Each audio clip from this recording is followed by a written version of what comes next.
You know, this is all off topic and all off the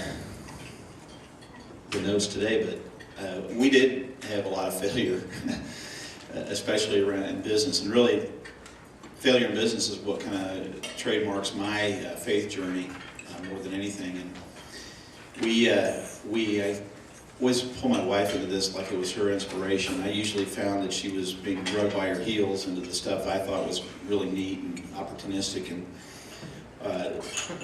the first failure I had, some wouldn't even call it a business, but we put so much time, effort, and energy into it that and we looked at even the amount of money coming out of our checkbook because there wasn't anything going in, but was in regard to a network marketing business in the Amway business. And I know there are people in this room that would, if they weren't among peers, would probably raise their hand and say yes, they were part of that business at one time in their lives. But it was one of the most impactful experiences of my life in the area of character building. And you always mark up failure. You can repackage that and make it sound better by saying it was character building. But I came to know Christ through that organization, through that business. There's some incredible people that run that from the very top down, and I had the good fortune of being in an upline, if you want to call it that, of some of the people of greatest character that I could really point back in my life that influenced me. But you look at the DeVos and Van Andel, I think I'm saying that right, Van Andel families out of Michigan, and even today there are some of the greatest philanthropists out there, all in the spirit of lifting up God's kingdom. But and it trickled all the way down, and it did have a big influence on me. It also helped kind of frame how we wanted to go forward around being an entrepreneur, and it really kind of created a box around how maybe if we were to get into business in another venture, how that might look. And part of it was repetitive and repeat income revenue streams, and that's kind of what got us into payroll, among a couple of other simple things. Met some gentlemen today from UMB, and I have to chuckle because that was where we got our SBA loan to get this thing started, was at UMB. And that relationship with UMB started from a car accident that I had with another, one of the senior VPs at UMB.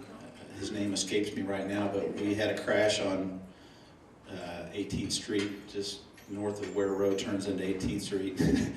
About 4 cars had rear end action going on in a very icy day. I ended up taking him, I at the time worked for Stuart Hall, and I ended up taking Doug on, Doug is his name, took Doug on to the office because his car was disabled. And that's what created a UMB relationship. So sorry to walk you through the time, but I'll say one other significant part about the payroll business. We almost shut it down. A year into it, it was in a spiraling failure direction. And I had come to know Christ a couple years earlier, but really hadn't given my life up in a what I'd call kind of surrender.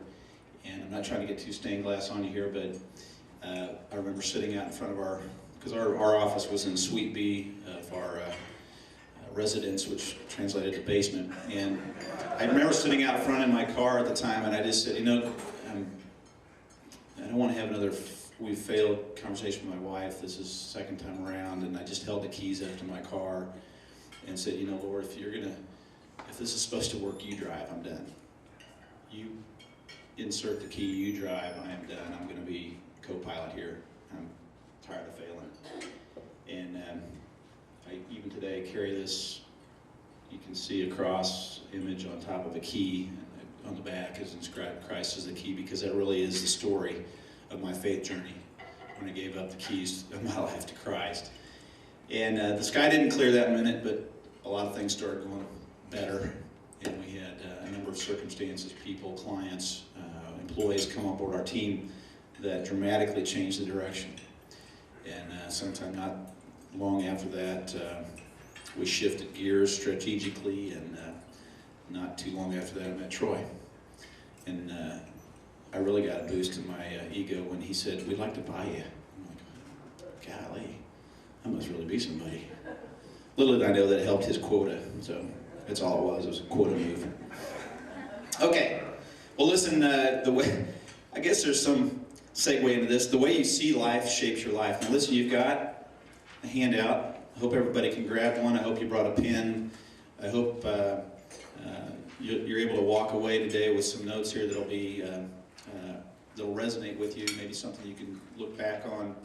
I've even got a resource for you I'll talk about here in a second to take away with you and hopefully dig into deeper. But the title today is called God's View of Life. And it starts out by saying that the way you see life shapes your life. And I think about the influence and the consequence of this statement. You think about your perspectives, your time, priorities, money, talents, and skills. The roles and relationships. You're a parent, you're a husband, you're a child to someone, a brother or sister. Metaphorically, do you view life? How do you view life metaphorically? Is it a three-ring circus? Do you have a metaphor in your life? Life's a roller coaster. I love the one I picked up in high school. Life's a bitch and then you die. That's a great metaphor to live by, isn't it? Golly, what a low benchmark there. But I'm sure you have days where you go, wow, maybe that's not far off. Is life a deck of cards? Does it resemble a race? Maybe in your mind it's a sprint or a marathon. Do you feel like a vending machine? I remember going to Prime Time, the group that meets in Mission. One of the first times I met a guy named Warren West, and Warren West was in his early 40s at that time. And he goes, I feel like one of those old vending machines. And I don't know if you remember those old vending machines. Some of you younger folks might not. That had the pull-out cranks, and out comes the item that you've hopefully paid for. And he said, I feel like a vending machine because at this point in my life, I feel like everybody's pulling my crank. All these different cranks in my life. You feel like a bobblehead. You're just a people pleaser. Kids are going one way, wife's going another. And your head's just bobbling. Maybe you've got an Indiana Jones metaphor in your life. Just one adventure after the next. I can look back personally in some of the metaphors I think that have been instrumental in my life for different periods of time. College, it was probably more of a party. Post-college into the early mid-30s was, I call it a race to status, game of accumulation, kind of get rich, trappings of the world type of thing. Late 30s, early 40s was more of a carnival. Carnival in that you could really started to enjoy some of the spoils of work and life, but realizing the brief nature of the pleasure that came with them. So you go to a carnival, it's great while you're there, and you're really glad when you're leaving. Last several years is maybe the midlife stage, for me anyways, somewhat of a farming metaphor, which kind of ironic, I grew up on a farm in southwest Kansas, and that would be a metaphor now that kind of swirls in my mind a little bit, but about harvest and sowing. The harvest time is a time of great anticipation and joy and excitement. You're harvesting this crop and it's filling the truck and you're taking it to the elevator and you're going to start cashing some checks. It's just celebration, and then kind of somewhere in the back of your mind you're going, this means we got to plow the field, we got to go back out and prepare the field, and then we got to sow wheat and start all over again. So it's kind of that harvest time, but yet the stark reminder of it's time to sow again. And it's a reminder that that harvesting and sowing are all forms of work, and work's good. I also think that the vending machine and the bobblehead are kind of a bit of a metaphor in my life right now as well. But I want you to take a quick second. I'm not going to spend much more than about a minute or two, but I want you to jot down in the first section of that outline.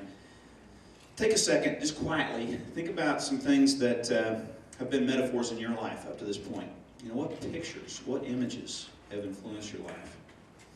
There's a gentleman from the advertising firm here. Maybe he's good at drawing images. Maybe, maybe it's that roller coaster image, that bobblehead doll. But think of some metaphors that have been maybe relevant to you. Maybe it's recent ones.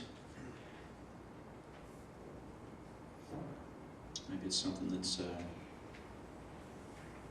been a driver in your life for many, many years. I want to step back real quick because I think it kind of is pertinent to the metaphor factor. But I get asked a lot of times, what am I doing now? You're on the board of directors there at Paycor, but what now takes up your time?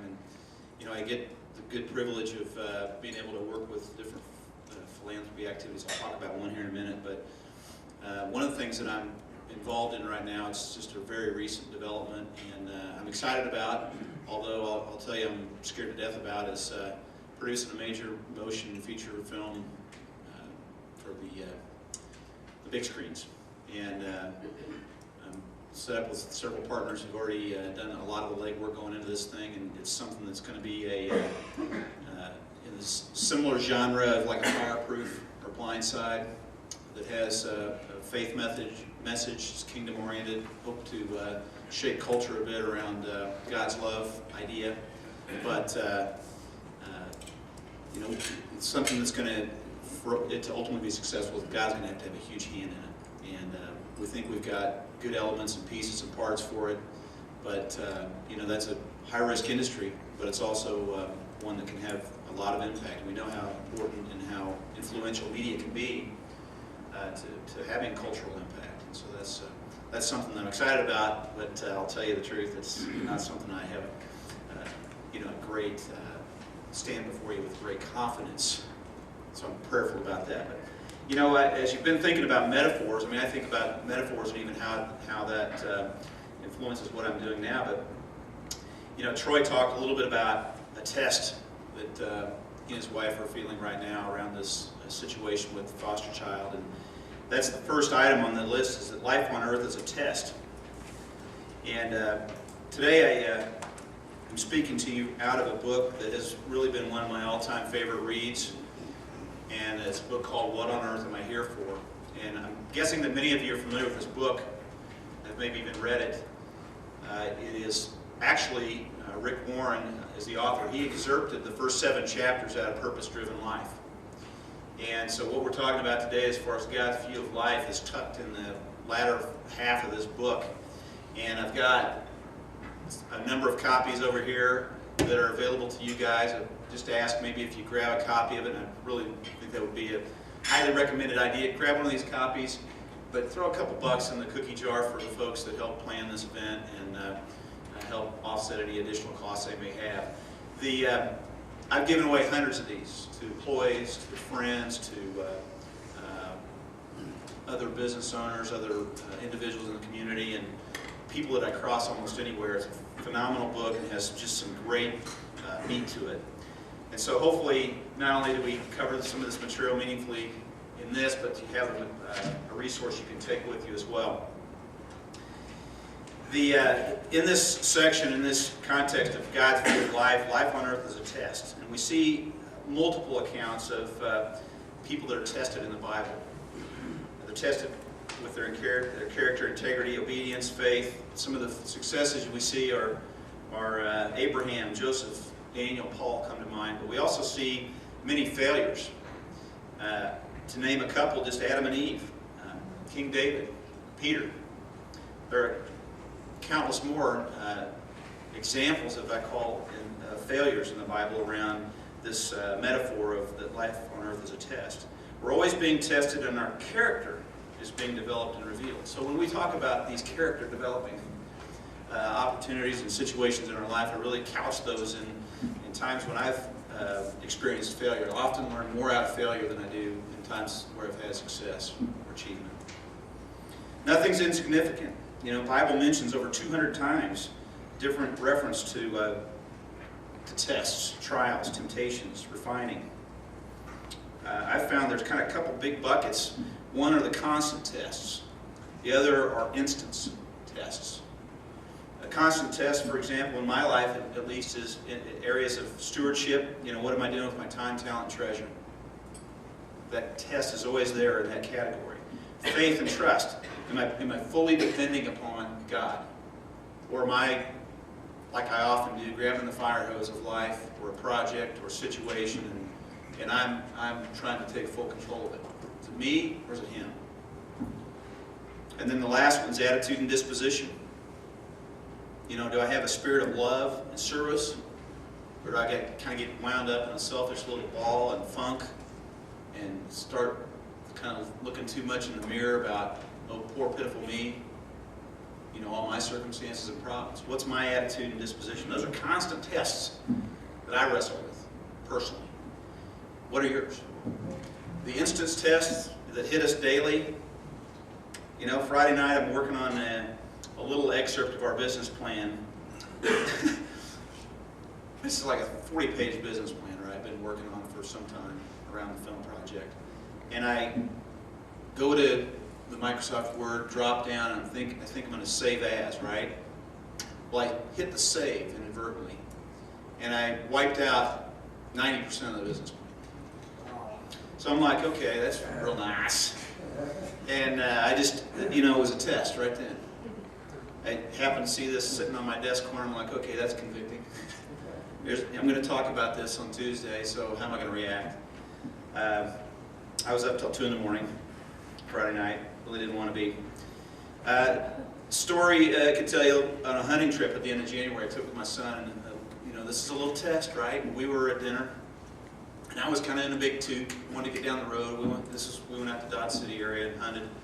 And I wanted to get over to my hometown, which is about 30 miles away. Had kind of scheduled to meet some friends, and so the gal greeted us at the front.